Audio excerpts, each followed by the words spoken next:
Best बस अपघात प्रकरणी एक महत्त्वाची अपडेट। इलेक्ट्रिक बसमध्ये बिघाड झाल्यास बस पुढे जात नाही असा दावा तज्ञांनी केलाय।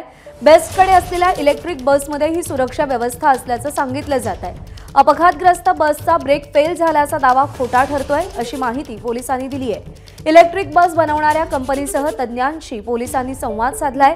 इलेक्ट्रिक बस पूर्णपणे सुस्थितीत असून त्यामध्ये कोणताही बिघाड नसल्याचं आता उघड झालेलं आहे। कुर्ल्यातील आरोपी संजय मोरेच्या कुटुंबियांशी संवाद साधलाय प्रशांत बढे यांनी।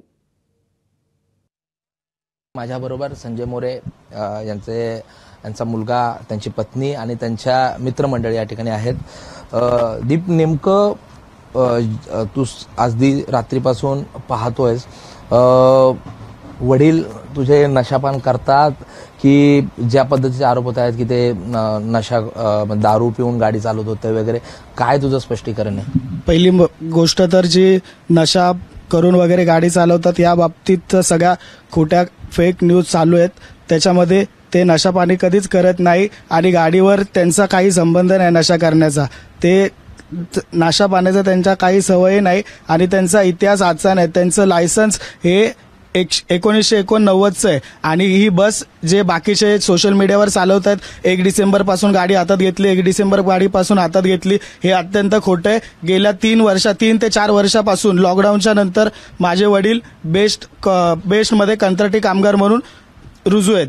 त्याच्यामध्ये एवढ्या दिवसात किंवा एवढ्या वर्षात याच्या अगोदर त्यांच्याकडनं कधी अशा प्रकारचा अपघात किंवा कोणाला नुकसान करण्याचा काही संबंध नव्हता किंवा त्यांचा हेतू नव्हता, काही नव्हता, त्यांचा काही संबंध नव्हता। हे काल जो विषय झालाय तो 100% गाडीमध्ये जो काही तांत्रिक बिघाड असेल त्या तांत्रिक बिघाडामुळे झालेला आहे, हे माझं ठाम मत आहे। ही जी 332 क्रमांकाची बस आहे, इलेक्ट्रिक मोठी बस ती जी होती ती कधीपासून चालवत आहेत? ती आता गेल्या 10 ते 15 दिवसापासून त्यांच्या हातामध्ये भेटली होती, पण ती सुद्धा बस घेण्यापूर्वी त्यांच्याकडे जी छोटी टीटी टेम्पो ट्रॅव्हलर जी ज्या प्रकारची बस असते ती होती। त्याच्यानंतर ती कंपनी बंद झाल्यानंतर ही मोठी बस, ती पण इलेक्ट्रिक बस, ती ट्रेनिंग घेऊन कमीत कमी त्यांचा आहे ना 9 ते 10 दिवसाचा प्रॅक्टिकल किंवा सेशन्स घेऊन त्यांचे सकाळी 8:30 ते दुपारी 1:30 ते 2 पर्यंत लाईव्ह सेशन्स चालायचे। त्याच्यानंतर प्रॅक्टिकल गाडी चालवून देखील त्यांच्याकडनं ट्रेनिंग घेतली होती। असं नाही की एकटा ड्रायव्हर बसवलाय आणि गाडी दिली आहे सोडून। शिवाय ड्रायव्हरला गाडी चालवून बाजूला ट्रेन ड्रायव्हर सुद्धा असताना त्या माणसाने गाडी चालवली आहे आणि एवढ्या दिवसात कधी अपघात झाला नाही आणि नेमका कालच कसा काय झाला? त्यांच्या पत्नी देखील माझ्याबरोबर आहेत। ताई, नेमकं काल कामावर जाताना नेमकं काय घडलं होतं का, किंवा रेग्युलरली किती वाजता कामाला जातात आणि काय त्यांची मानसिक स्थिती वगैरे बरी होती का? काही भांडणं वगैरे असं काही झालं होतं? काही नाही सर, अजिबात नाही। सकाळी आम्ही आमचं नॉर्मली काम करतो, मी माझ्या स्टॉलवर निघून जाते, माझ्यासोबत ते मेहनत करतात, तिथून बरोबर 1ला निघतात त्यांच्या ड्युटीवर जायला। टायमामध्ये इकडून तिकडून जरा पण त्यांचं काही नसतं आणि माझा नवरा दारू म्हणजे अजिबात नाही घेणार, एवढी पूर्ण गॅरंटी आहे, मला विश्वास आहे माझ्या नवऱ्यावर, आणि कोणाला त्रास नाही देणार। कधी असं वरमान करून कधी कोणाशी बोलले नाही, पूर्ण एरियामध्ये सुद्धा आमच्या। कधी अपघात वगैरे केलाय कधी गाडी? काही नाही। माझ्या लग्नाला आज 23 वर्ष झाले, पण अजूनपर्यंत माझ्या नवऱ्याने कधी गाडी नाही ठोकली। आज याची कंपनी आहे, स्टील कंपनी आहे, त्याच्यामध्ये माझ्या नवऱ्याने जवळजवळ काम केलेलं आहे, तिथले अजून पण त्या लोकांकडे रेकॉर्ड आहेत। तिथशी मोरे असेल तर कोणच नाही काय बोलू शकत, एवढी फार विश्वास आहे त्यांचं। ताई, एकूण आता ह्या अपघात झालेला आहे, मग तुमच्या मिस्टरांना अटक झालेली आहे, तुम्ही सकाळपासून पाहता या सगळ्याच्यात, काय आता तुमचं नेमकं म्हणणं काय सांगायचं? माझा नवरा हे आहे, निर्दोष आहे, तो बिचारा सुटून येणार, कारण त्याने कधीच कोणाचं वाईट बघितलं नाही। आता ही जर झाली आहे तर ती चुकून घटना झालेली आहे सर, त्याला कोणच काय करू शकत नाही, त्याच्यामध्ये माझा नवऱ्याचा काहीच दोष नाहीये। आता गाडीचं ब्रेकच वगैरे तुमचा फेल झालेला असेल, तुमच्या गाड्या रिन्यू करत नाही, तुम्ही व्यवस्थित करत नाही, त्याला माणूस काय करणार? ड्रायव्हर काय करणार? ड्रायव्हरचं काम नाही ना ते, की सगळ्या गाड्या जाऊन चेक करणार देणार, हे त्याचं काम नाहीये। त्याचं तुम्हाला गाडी भेटली, आता त्याचं तो ड्युटी करून निघून येणार, बाकी तुमची प्रोसेस आहे सगळी ती। आता काय मागणी नेमकी तुमच्या कुटुंबाची? माझ्या कुटुंबाची काहीच नाही, माझा नवरा व्यवस्थित मला घरी पाहिजे, बाकी आमचं काही नाही। याच्यात दोष कोणाचा वाटतो?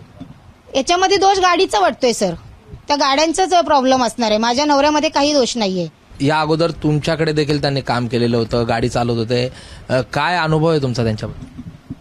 लहानाचा मोठा मी त्यांच्या समोर झालो आणि जेव्हापासून माझा जन्म आला तेव्हापासून ते ड्रायव्हिंग करतात। ते चांगल्या ठिकाणी कंपनीत कामाला होते. लॉकडाऊनच्या बेसमध्ये त्यांची कंपनी बाहेर गेल्यामुळे त्यांचं काम सुटलं. काम सुटल्यानंतर ते घरीच होते.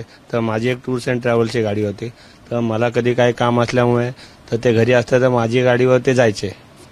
पण मला एवढं माहिती आहे की त्यांची काही चुकी नसेल, कारण की गाडी चालवण्यामध्ये ते एकदम मुख्य होते. कारण की माझे कस्टमर त्यांनी एवढे घेऊन गेले, त्यांचा रिपोर्ट मला यायचा, ड्रायव्हर तुमचा एकदम ओके, कधी आम्हाला कुठं परत जायचं असेल तर तुम्ही ह्या ड्रायव्हरलाच पाठवा, गाडी नीट ठेवता. म्हणजे प्रत्येक गोष्टीमध्ये ते आणि दारूची गोष्ट आहे जी सोशल मीडिया चालवते. हा व्यक्ती दारू म्हणजे गाडीचा आणि दारूचा या व्यक्तीचा संबंध नाही आहे.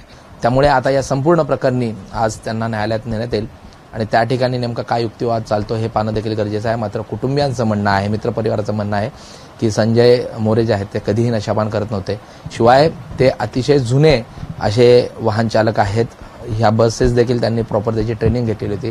त्यामुळे या बसमध्येच काहीतरी बिघाड असावा आणि या संदर्भात चौकशी व्हावी आणि संजय मोरे यांची निर्दोष मुक्तता व्हावी अशा प्रकारची मागणी त्यांच्या कुटुंबियांनी केलेली आहे. कॅमेरा पर्सन रुपेश शेलारसह प्रशांत बढे, एबीपी माझा, मुंबई. एबीपी माझा, उघडा डोळे बघा नीट.